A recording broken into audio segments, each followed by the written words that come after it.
Alright everybody, welcome back. This is our 5456 review for our upcoming test. So this is on complex numbers in the quadratic formula. So without further ado, let's get things going here.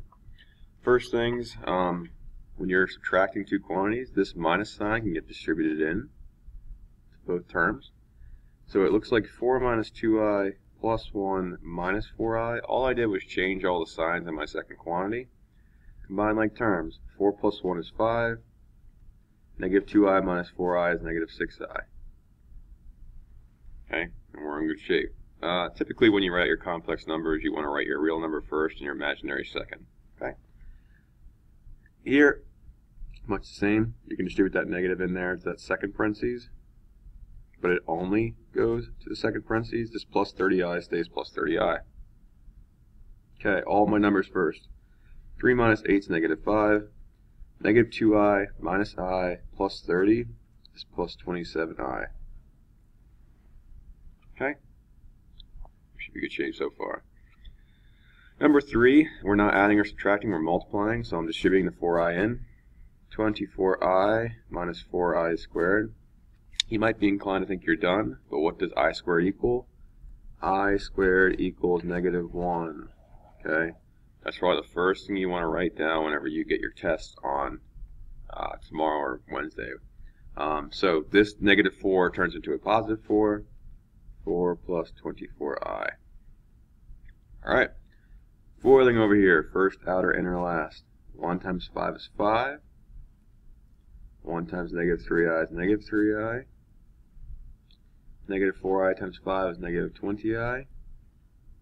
Negative 4i times negative 3i is plus 12i squared. Again, the I squared turns to negative 1, so it turns into negative 12. 5 minus 12 is negative 7. Negative 3i minus 20i is negative 23i. We're in good shape. Okay? Typically when you FOIL complex numbers, you end up with just a, like this. You see a real number and imaginary beside it. Please don't get fooled for number 5. There's 2 of them here. Okay? So again, you're foiling. 2 times 2 is 4.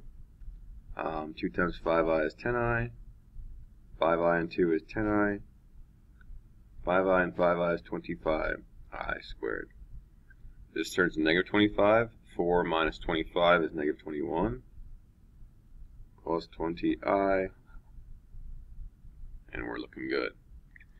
Alright. These last 3 here are getting rid of the i's from our denominator.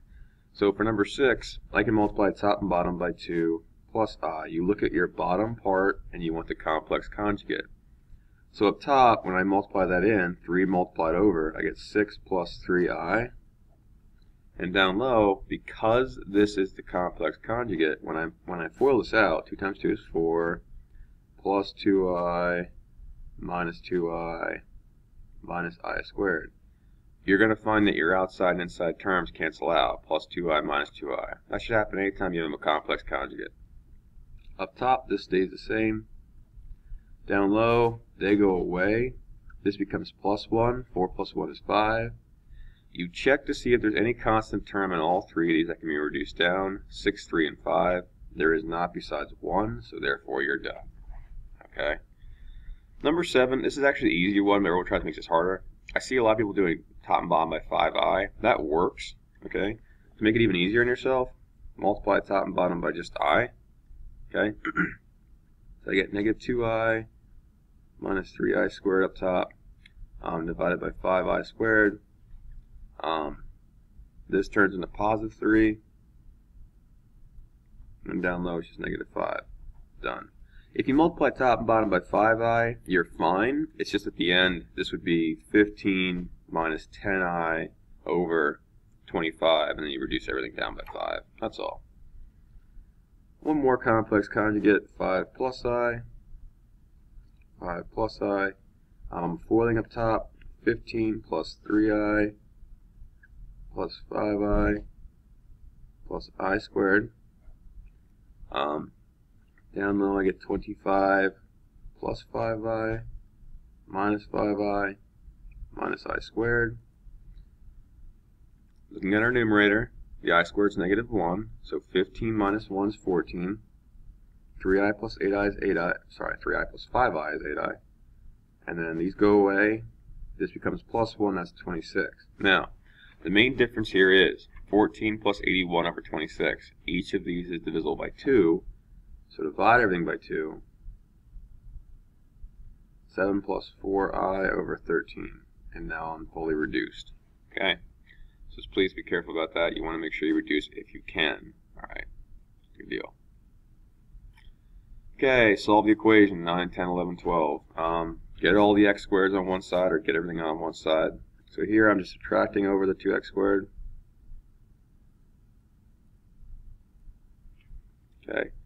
Now, because I don't have another x, it's just x squared. In this case, I want to just get the x squared by itself. So I can subtract 9 over, divide by 2. Okay, and then I square root left, I square root right. X equals plus or minus root 5i. I can pull the I out back because it's the square root of a negative number. And I can't reduce down the square root of negative 5, or square root of 5, so it just stays square root of 5. Cool. Alright, number 10. You can multiply the 3 in.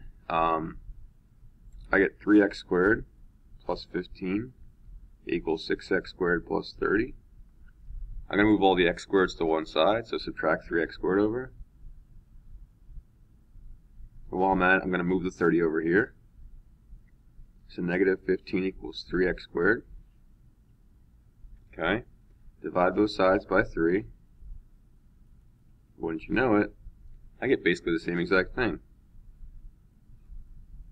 By basically I mean the exact same thing. Okay. Now, not every single one's going to work out like that. It just happens to be nice like that for this problem, but just be aware of it, okay? Okay. Number 11. Now, I'm going to add the 12 over first.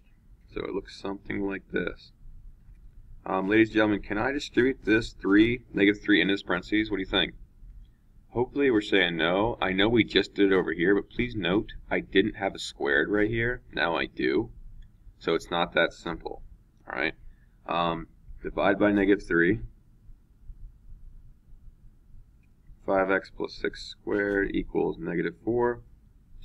You could FOIL this out, but why make your life more difficult? Just square root it. 5x plus 6 equals plus or minus 2i. I'm going to subtract 6 over. So 5x equals negative 6 plus or minus 2i. Divide by 5.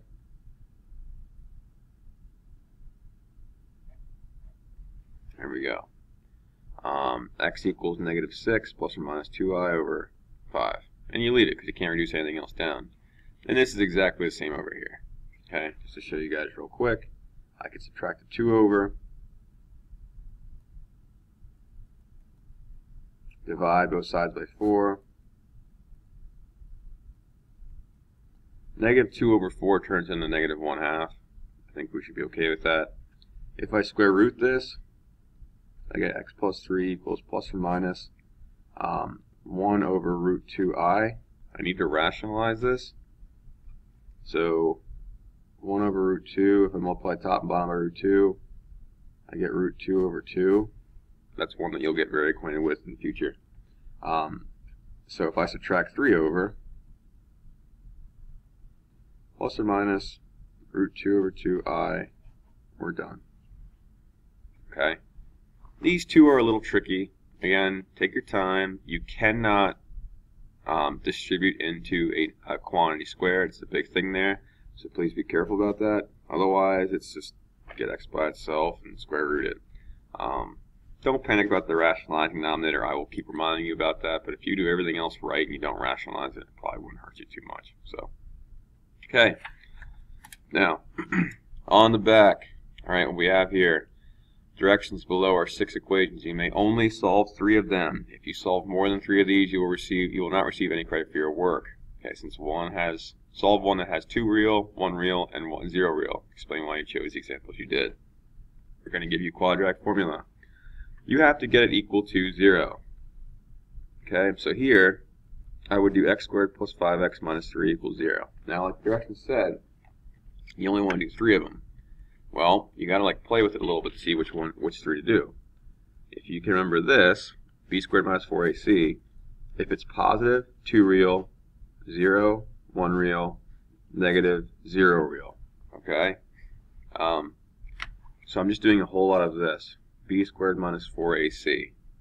So for my first one, I would do 5 squared minus 4 times 1 times negative 3. So this one is, my b squared minus 4ac is 37. So this is my 2 real. And then you would do quadratic formula. Here, before I do anything, I want to divide everything by negative 1. Let's check this one out. So if I do negative 4 squared minus 4 times 1, I get 0. This is my 1 real solution. Okay, then I would do quadratic formula here. Sorry, I'm kind of going through this relatively quickly, just running out of time. Multiply through everything by 3. X squared plus 3x plus 9 equals 0. Okay, so now if I do my b squared minus 4ac, now I would do 3 squared minus 4 times 1 times 9. I got negative 27.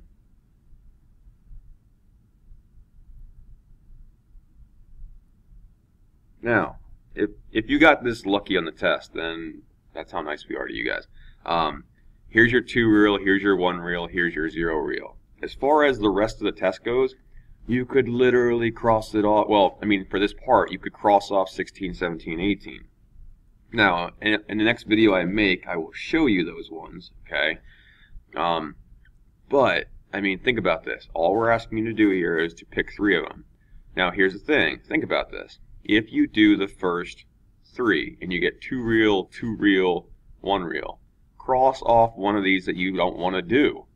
Alright, so like, you know, if this one's 37, that one's nice because it's prime, that way you don't have to break down square roots, pick this one. Okay, so just something to think about.